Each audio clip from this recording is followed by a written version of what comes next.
Imagine you are a 30-year-old working professional. You and your spouse both make a good salary. Let's call that salary $120,000. You're about to have your first kid, you need to expand, and you're tired of renting, so you want to buy your first house. You are now on the hunt to buy a home. The problem is mortgage rates have been going up as real estate prices have stopped going up, but not really came down. And you're really stuck and you don't know what to do. And everybody and their mother on YouTube is calling for a market collapse, but nobody's actually explaining what any of these numbers mean to you. If you are somebody that fits the category of what I just said, plus or minus, this video is going to be for you because you're about to get a ridiculously good opportunity where mortgage rates are about to go down. And I'm going to explain exactly why. Before we go any further, let's explain the very basic 28 and 36% rule. 28% rule means that your mortgage payment that you qualify for cannot be more than 28% of your grossly monthly salary. Taking $120,000 combined income, that is $10,000 per month, which means that the 28% rule, you qualify for a mortgage up to $2,800. The $2,800 is going to be roughly a $425,000 mortgage.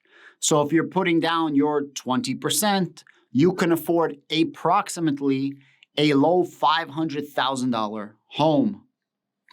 There is also a 36% rule where your mortgage payments cannot exceed 36% of your total bills. The current mortgage rates, forget about stated mortgage rates, actual mortgage rates, if you're going in the open market, are going to be around 7% right now. But those mortgage rates are going to go lower. Right now, the Federal Reserve started something called quantitative easing once again. For the last year and a half, they had something called quantitative tapering. And before that, they had quantitative easing. During coronavirus, we had something called the money printer, which means we're injecting money into the open economy, therefore making money cheap. Last year and a half, we are no longer injecting money into the economy, and we're either taking it out or we're letting it run out. This is done by adding or decreasing the Fed's balance sheet, adding or decreasing assets on the Fed's balance sheet. And the way the Fed does it is the Federal Reserve, they deal with the largest banks in the United States, and the largest banks trickle down to all the smaller banks, and at the end of the day, it hits you.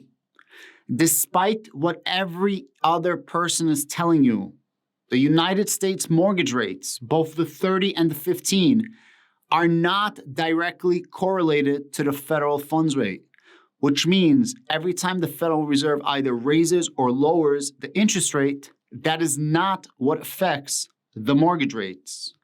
The mortgage rates are affected directly by the 10-year Treasury yield.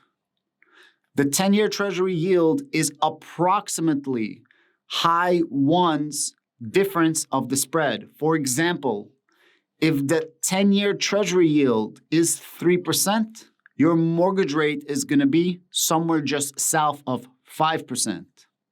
This is if you're getting a 30-year mortgage rate. In just a moment, I will show you on the computer, I will correlate the 15-year, the 30-year, the Treasury yield for 10 years, and I'm going to correlate that to the federal funds rate. It is vital that you understand right now, housing has stopped. It is paused. And although the prices are becoming softer, they still did not collapse. And since mortgage rates are about to go down, and I'm going to show you in just a moment why, right now might be that sweet spot for somebody to be able to buy a home. As mortgage rates are going to go down and home prices become softer, now people can actually afford homes. Because what was happening right now is prices are starting to go down and become softer, but mortgage rates keep going up. And as long as prices go down and mortgage rates go up, you kind of are in the same situation. Either you're paying a higher mortgage for a lower price of the house, or you're paying a lower mortgage for a higher price of the house, which essentially cancels you the fuck out. So right now you might have a much better opportunity to buy. This is from Redfin. This is the Redfin housing data. Home prices nationwide were down 1.2% year over year in February. At the same time, the number of homes sold fell 22.8%.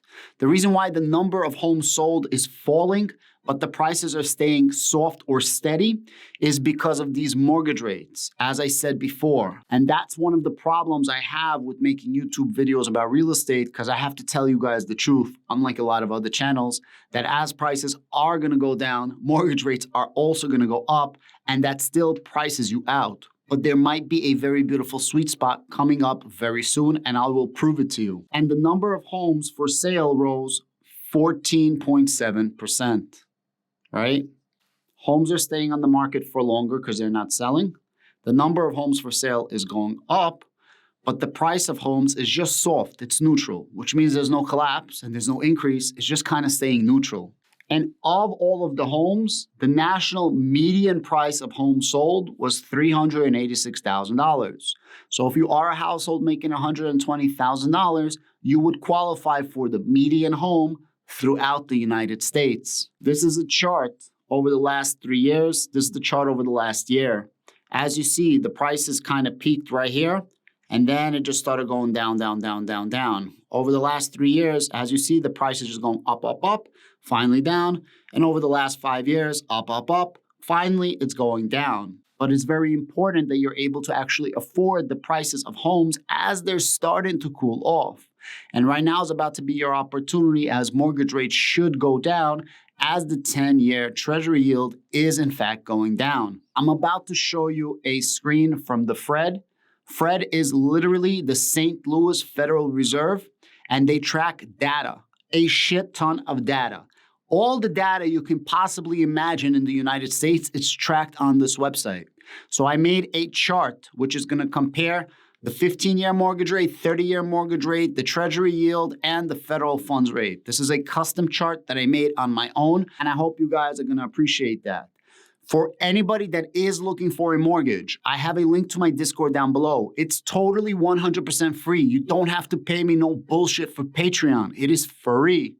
I will connect you with a mortgage lender throughout the entire country. This is not a referral fee. I'm not getting anything from it. I am just trying to help people out because most people don't know where to turn to.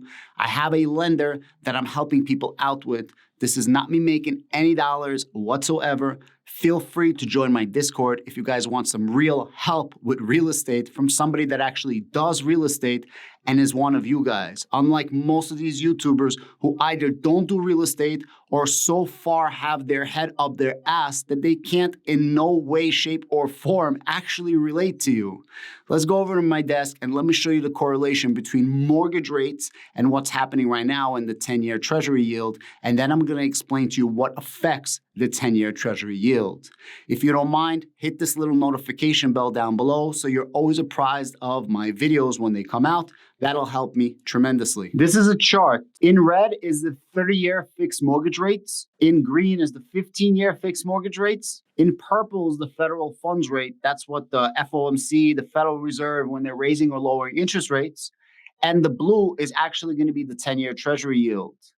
As you see right here, the red line, the green line, and the blue line are really correlated, right? There's a spread in between, which means that there's a difference, but they really do track each other. It's pretty interesting. However, if you notice, the purple line does not track the other lines. So let's give you this for an example. Right here is April 2021. The Treasury yield was 1.71%. The 30-year fixed mortgage rate was 3.8%. Remember, I said the difference is going to be just south of 2%. And the difference between the 15-year and the Treasury yield is a lot closer. It's within 1%. But the federal funds rate is practically nothing at 0.07%. And if you go to these numbers at any particular point in time, even when these numbers drop, right? Let's go over here. August 4th, 2022.